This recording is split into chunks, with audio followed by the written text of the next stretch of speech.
Hello guys, welcome to my channel. So today I wanted to film a little vlog video for you, and we are going to shopping to the art store, and we're going to buy some very expensive and very cheap art materials, and then we're going to compare it.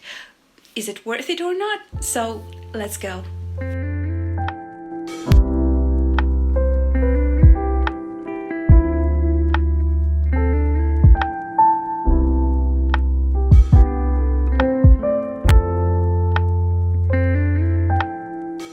Okay, here is the biggest art shop we have in my hometown. It's not actually that big, but I'm just happy that we have it. I usually buy here something essential that I need, for example, paper, watercolors, maybe canvases, and so on. But I love to order online as well. It can be cheaper, and there are a lot of stuff that this shop doesn't really have. And for example, I order watercolor in tubes like Sennelier or Daniel Smith. It's pricey, but the colors are very good in there. And when it comes to brushes for watercolors, this shop doesn't really have a lot of options. So I have to order online as well from local shops that located maybe in different cities. But when it comes to cheap brushes, there are a lot of it, but I'm not really sure if a brush for $2 is going to be good enough. But we're going to test it out. So when it comes to paper, you can buy sheets of paper separately, or you can buy it in sketchbooks. I love both ways, and the prices are actually varies a lot. It all depends on the thickness of watercolor paper, the amount of cotton, and of course the manufacturer brand. For example, Fabriano, quite a famous brand of professional art supplies, is expensive because they use very good quality paper. It's super thick, 300 GSM. It has cotton. And those tiny sketchbooks cost like from 12 to 20 US dollars. And the other local branded paper costs about $5. But the thickness of paper was much lower, about 200 GSM. And when you're drawing with watercolors means that you need to use a lot of water, and paper needs to work stable with the water as well, so it needs to be very thick. So watercolors usually sells in sets, which is cheaper, and in tubes separately if you need a certain color.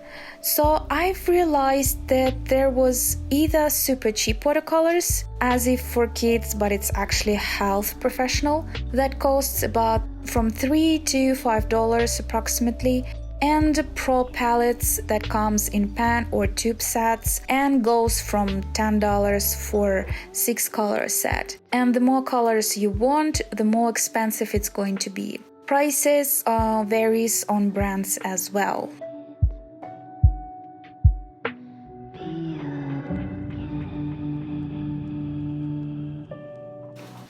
Okay, hello guys, I just came back from my shopping and I bought some very interesting stuff for myself. So as long as I have already very expensive watercolor paper and watercolors itself, and I have quite expensive brushes, I've decided to buy something very cheap and compare it one to another.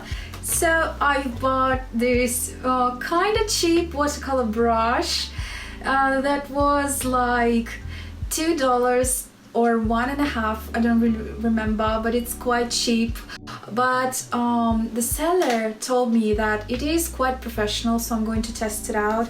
And of course I've bought a few sketchbooks that I'm going to use, and these sketchbooks, I mean guys, come on.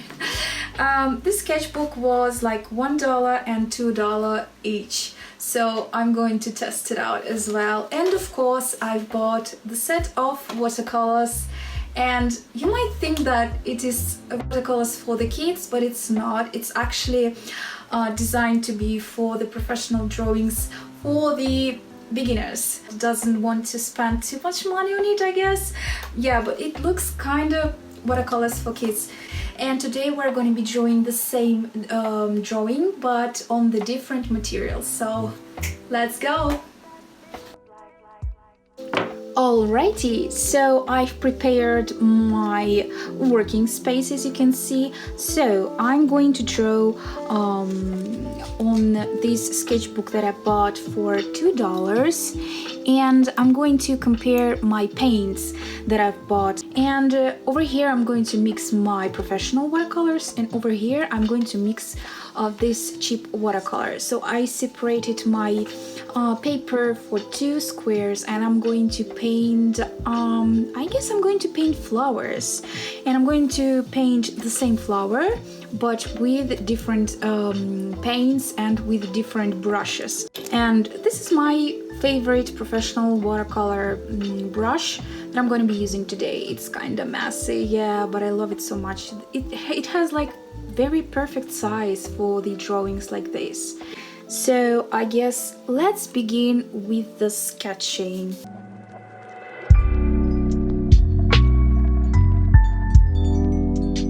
And while I'm doing the sketch, I forgot to mention what kind of watercolors I'm using for myself. I mean for my expensive watercolors, because it consists from different kinds of brands of watercolors, because I buy every color separately.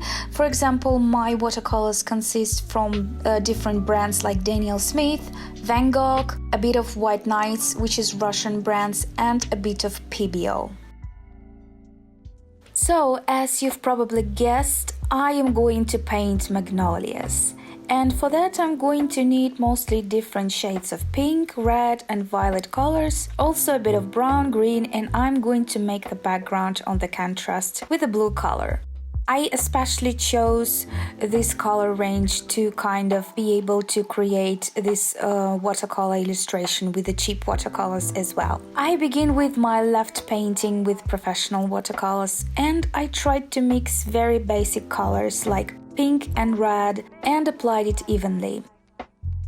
The paper was quite alright, although I didn't put much water on it, so it's too early to make any guess of such. And then I tried to mix colors from cheap palette, and it was quite interesting because it has only one pink color as well as red, so I didn't have any options. But luckily the colors were almost similar and applied evenly on the paper. That made me really surprised.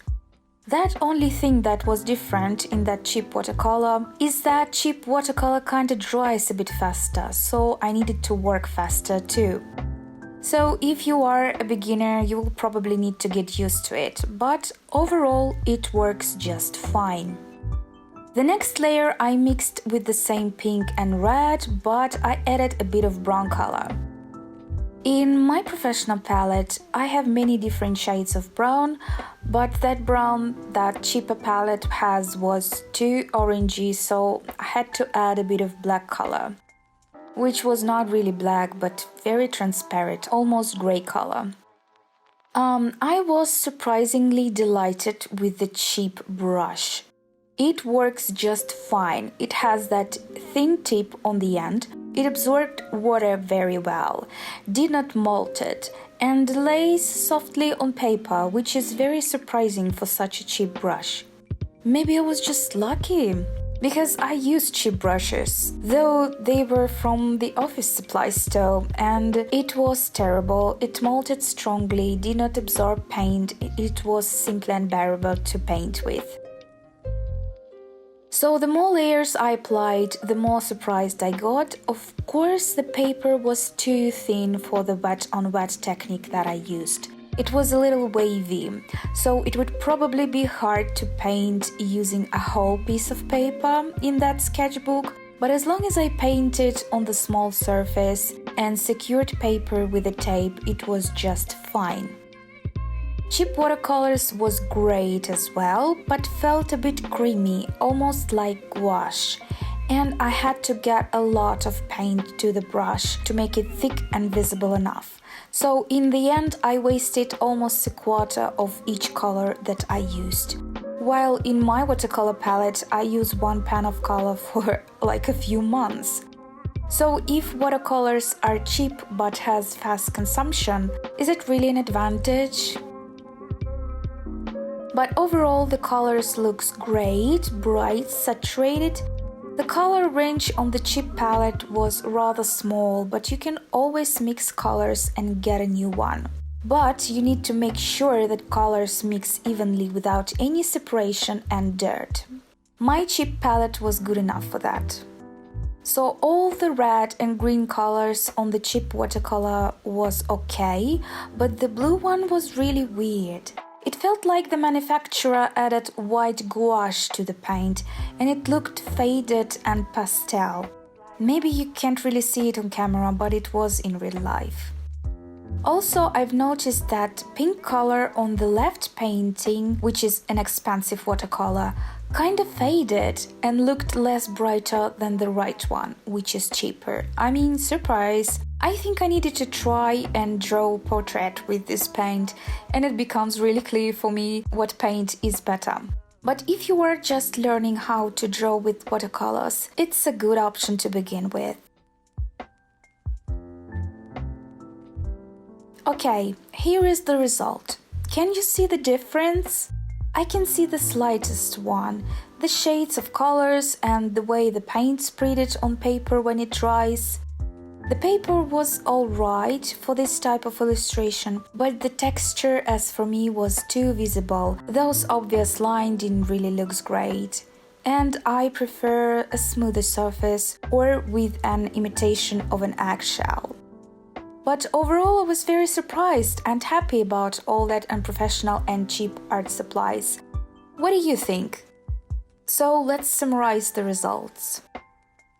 Alrighty, so let's talk about the results. Okay, so first of all, I was very skeptical about these cheap materials because I've never used that before, and I was like, what kind of watercolors it would be for $2? What kind of sketchbook would be for $2? What kind of brush would be for $1.50? I mean, I was very skeptical, but at the end I was very surprised because, again, surprisingly, it was very good. I mean, you've seen the result.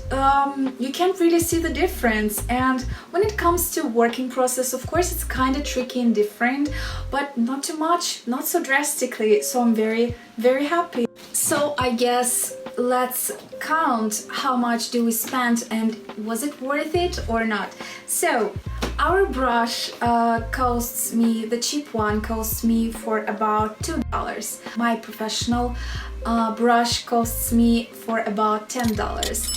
And sketchbook, I mean, this exact sketchbook that we bought costs $2, but at the same time I love to use more thicker and professional watercolor paper, so it doesn't really matter what brand it is. The more thicker the paper, the more expensive it is. So my paper usually costs for about $5 to $7 per sketchbook. And of course, what about watercolors itself? So the cheap one with 24 sets of colors costs me $3. Yeah, $3. And my professional watercolors with 24 palettes in it costs me $35. So if you compare, yeah, I think for the beginners it's really great choice to go to art store and pick up some very inexpensive items that you can begin with.